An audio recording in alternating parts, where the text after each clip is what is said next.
ایک اور حدیث مبارکہ میں رسول اللہ صلی اللہ علیہ وسلم نے فرمایا 4 بننا 5واں نہ بننا، 4 بننا 5واں نہ بننا، انت متعلما او عالما او مستمعا او محبا فلا تقل له خمسا فتهلك۔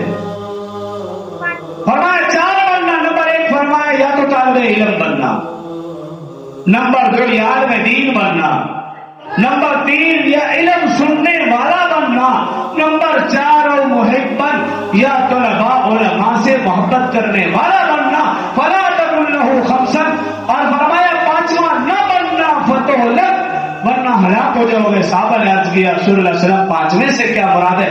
فرمایا طلباء علماء سے بغض دشمنی رکھنے والا نہ بننا، مگر نہ وہ شخص ہلاک ہو جائے گا دنیا میں بھی آخرت میں۔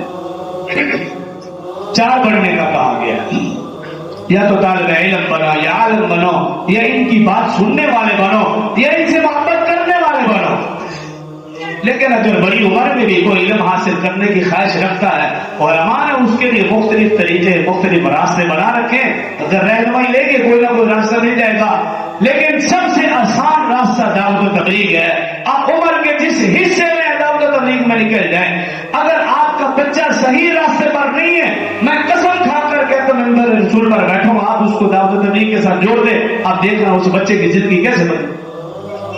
بے شمار مثالیں ہمارے سامنے، بے شمار مثالیں۔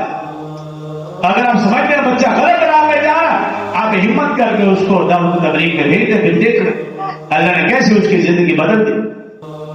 بڑے بڑے لوگوں کی، ایسے لوگوں کی اللہ نے زندگی بدلی کہ انسان دنگ رہ جائے۔ تو اس لیے یہ سب سے آسان راستہ ہے۔